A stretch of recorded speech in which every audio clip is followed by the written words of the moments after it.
All right, well, I want to bring in my political panel for today. I'm joined by Peter Halil, who is the Assistant Defence Minister. He joins us from Tonga. And Jane Hume is a Liberal Senator for Victoria. Welcome to you both. Good to be with you, Mel. Look, Peter, I have to start with you. What takes you to Nuku'alofa? Well, I'm in the beautiful kingdom of Tonga here for meetings with His Royal Highness, the Defence and Foreign Minister, and also for the commissioning of a new Navy vessel with His Majesty the King, who I met again this morning, as well as visiting our ADF contingent who are doing training with His Majesty's Armed Forces, and just really the enhancement of the maritime security relationship and our relationship with Tonga, which is growing and flourishing. So it's a really important trip, and it is a beautiful country. It really is, Jane. I know you in Melbourne. Look, the weather is not going to compare to the Polynesian beauty of Tonga, but nonetheless, you're persisting. Jane, I want to ask you about the speech that your colleague James Paterson gave overnight. There's been a lot of interpretations of it, and Senator Paterson says there's been some misinterpretations of it as well. How did you read his speech? What did you make of it? I suppose that's bound to happen. I have read his speech and I thought it was excellent. It reminds us that the Liberal Party, when it began its origins back in the 1940s, brought together 11 different political groups that were essentially non-Labor. And those 11 political groups sorted out their differences, worked out the values that bound them together and the objectives they had of presenting a solid opposition and alternative government to a Labor government. And that's exactly what we're facing today and exactly what we should be doing. It's so dull, it's so boring when Liberals talk about themselves. It is about time that we stop this worldwide apology tour and started getting together that legislative agenda, that alternative policy agenda that we can take to the next election, and at the same time hold this terrible government to account for its failures to deliver on its promises, whether it be lower energy prices or cheaper housing or lower costs to go to the doctors. All of those things Labor are failing on, that's what we should be concentrating on, not talking about ourselves. I mean, Senator Paterson is clearly pushing back against what he's suggesting is a bit of outside pressure from the party to split. Where's that outside pressure coming from, Jane Hume? I couldn't explain that to you. I mean, we know that there is, populist parties sort of cropping up right around the world, but Australia isn't like that. With a compulsory voting system, we see people driven towards the centre. That's the mainstream is exactly where the Liberal Party has represented so well for so long, and we need to head back there too. We should be talking about the 33 seats that we need to attract, we need to win, that we need to build our policy platform for to win the next election. Not talking about veering one way, left, right, somewhere in the middle. Doesn't matter. We need to concentrate on those 33 seats and no one else right now. Peter, when the Labor Party's had its election losses, how long do you think has been reasonable to have a period of introspection? How long can a party mourn before it needs to move on and get on with policy development? Well, Melissa, I was kind of agreeing with Senator Hume until I lost my earpiece for about 5 seconds. I wasn't sure whether she said we were what kind of government we were, but the fact is that's all they're doing. They're talking about themselves. They're fighting amongst themselves. They're tearing each other apart. We are a responsible government. We're getting on with doing the work necessary to represent the people of Australia and put forward good policies for the people of Australia. That's what we're doing. And the opposition has a responsibility to actually come out of its introspection and its infighting and be the alternative government. And they're certainly not that at the moment. As Senator Hume has said, they are in the midst of actually tearing each other apart. And it's not good for democracy overall. We want a responsible government, which we are. We want to have an opposition that does its job as well. We're very happy to hold you to account, Peter. I'm glad you can both agree on that. You're both Victorians as well, and the opposition leader, Susan Lee, was in Melbourne today. She was talking about issues with crime that are, a very specific Victorian issue. But Jane Hume, I didn't see you there. I didn't see James Paterson there. I know he was giving a speech last night, but she was flanked by someone from Queensland and someone from New South Wales. Where were the Victorians? Well, she was flanked by the Shadow Education Minister and the new Shadow Attorney General as well. But she was talking about something that is very important to so many Victorians, and that is rising crime rates. I've put out a community survey from my office and have just been inundated with responses. Crime is the #1 issue in Victoria right now. In fact, one constituent even sent me footage of a house break-in, their own house being broken into by this gang of youths. It must have been so terrifying for them. But this is a really common refrain right now. Everybody knows somebody that has been a victim of crime in Victoria, and it just can't continue this way. This is what happens when you have a weak Labor government in charge that isn't strengthening bail laws, that is underfunding the police and not taking Victorians seriously when they say that enough is enough. Senator Hume, it does sound like you're very across the crime issues in Victoria. Would you have liked to have been sitting in the Shadow Attorney General portfolio? That's a great question, Mel, and a nice little wedge. But no, I'm very happy being a conscientious and diligent senator for Victoria, making sure that I'm fighting for the issues that are important to ordinary Victorians every single day. That's my job. Peter Halil, the issue of crime in Melbourne is certainly one that is many Victorians are fearful of the amount of crime they're seeing in their area. It's a really potent issue at a state level. Is there a greater role for the federal government that it could look at or play to try and address some of those issues? Well, Mel, I know that when it comes to Commonwealth laws that relate to any of these issues, obviously the Attorney General, Michelle Rowland, has been looking at where we can strengthen Commonwealth laws that may be applicable across the states and territories. That's certainly part of our responsibility as a federal government. And I know that the Victorian State Government is changing laws around, or bail laws. We have a new police commissioner in Victoria as well, who has been very forthright in what he thinks is necessary to tackle some of the issues that they're facing.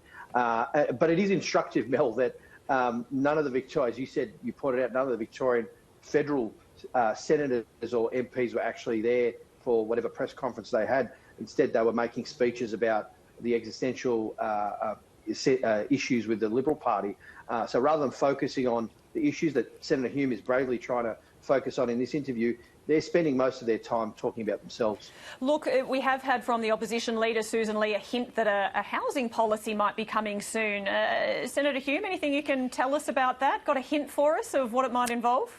Well, I'd love to tell you, Mel, but I have to kill you. But it's a really important... Sorry, that was a joke. It's a really important issue, isn't it? Because let's face it, this government has promised so much in housing but has failed to deliver. Just today, we've seen new stats come out of the ABS showing that housing approvals are down 4.4%. Housing completions are down over 5%. This simply isn't good enough. There is no way that Labor are going to meet their own housing targets. They are building fewer houses now than the coalition government built when it was in office, by around, I think it was around 200,000 a year under the coalition, around 170,000 a year under Labor. In fact, 3,500 fewer houses this year than last year. So Labor aren't delivering on this big promise of more affordable housing. And in fact, we're seeing housing prices go up, rentals becoming less affordable. Australians need better from their government. Peter, do you want to respond to that? Well, sometimes, Mel, I feel like I'm in a kind of there's a different reality when I'm on with Senator Hume. She creates a completely different reality to what is actually going on. You know, she talks about her coalition government. They did nothing for 9 years on housing. Absolutely zero. Nothing. Nothing was built. 200,000 houses a year, Peter. Nothing was done. They were built. We had invested. You had your chance to speak, and it would be respectful, I think, just to let me finish a sentence. We have invested over $43 billion in social and affordable and public housing. We're building tens of thousands of homes. And if it wasn't for Senator Hume and the Liberal Party and the Greens blocking our Housing Australia Future Fund, blocking the equity scheme for first home buyers, blocking every part of our housing policies, sometimes for over a year, we would have built more houses than we've already built. So it is just a different reality that she's talking about, and refusing to take responsibility for the partisanship and the political game playing that they decided to participate in when it comes to housing policy by actually blocking our housing policies. Peter, this is just a nonsense. You're spending more and you're building fewer houses. We are building more, houses now. Building less.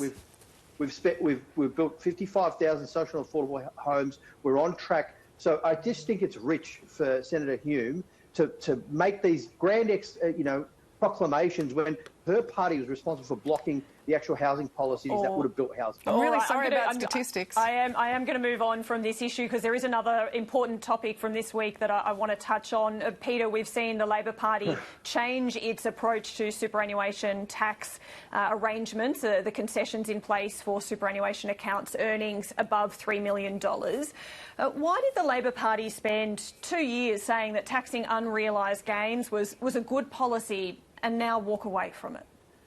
Well, Melissa, we are a responsible government, as we talked about at the start of this interview, one that actually takes feedback, that does consultation, that works with the stakeholders, with industry, with different stakeholders in the community around making sure that we develop good policies, and that's exactly what's occurred here. The fundamental basis of superannuation is to ensure that there is a living wage for retirees, so they can live in dignity in their retirement, not to have tax concessions or for it to be some sort of tax reduction mechanism, if you like. But on the that is the basis of it. On the amendments that you've made, though, should that a consultation and feedback have been taken on board before you put forward the policy for the first time 2 years ago? Good policies take time to develop. We don't just, do them, at the drop of a hat like the other mob who turn things around really quickly. We actually take the time to make sure that we're putting policies forward that pass that are making the superannuation system fairer, more efficient, and more sustainable. There has been also an announcement to the low income superannuation tax offset that's going to make 1.3 million Australians have more super.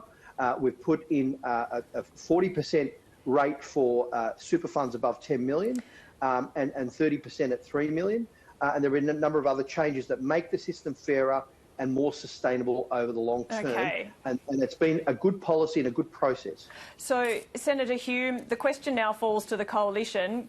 Given the changes the government's made, it will now only be on realised gains. There is indexation on the threshold for it. So is there any opposition to this amended policy from the Coalition now?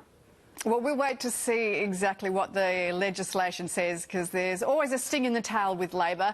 This was a policy that they took the last election, but they said prior to being elected that there were going to be no new taxes on super, or no new taxes and no changes to super. They immediately brought in a new tax on superannuation. And then when they took it to an election, then they've backflipped again. This is the most humiliating back down from a Treasurer that we've seen in decades. I can't recall a time when a Prime Minister has put a Treasurer back in his box the way Anthony Albanese has done to Jim Chalmers. So given those major issues have been addressed, though, I understand you might want to check the detail of the legislation itself, but if the legislation says what Jim Chalmers says is on the box, would that be a sufficient plan that you would support? Well, let's be very clear here. What Jim Chalmers has also done here is introduced this as the LISTO, as Peter has mentioned, the low-income super tax offset. The only reason they needed to bring this in was because of that 70 cents a day tax cut actually made it more expensive to put money into superannuation than it did if you had have kept it in your pocket. Now, that was an outrageous oversight that was raised in Senate estimates just after the budget, just after that tax cut was introduced. Fixing it up then?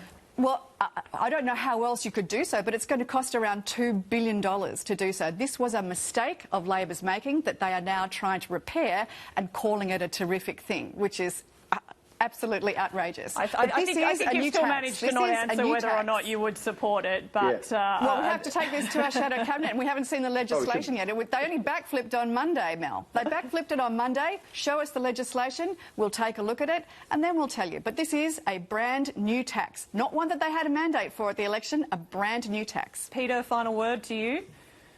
Well, it's instructive. Senator Hume knows a fair bit of the detail, but will not answer your question. And she probably would be worthwhile having a look at the Treasurer's statement where he sets out in clear detail the policies and the announcement that he's made. And I would hope that the opposition, again, don't play politics with this and do the thing that's best for 1.3 million Australians who will have more super in their fund. Well, Peter Halil, thank you for making time for us in Nuku'alofa today. We'll let you get back to some much more pleasurable weather than what Jane Hume is experiencing in Melbourne. Thank you for joining us today as well. Malo. Thanks.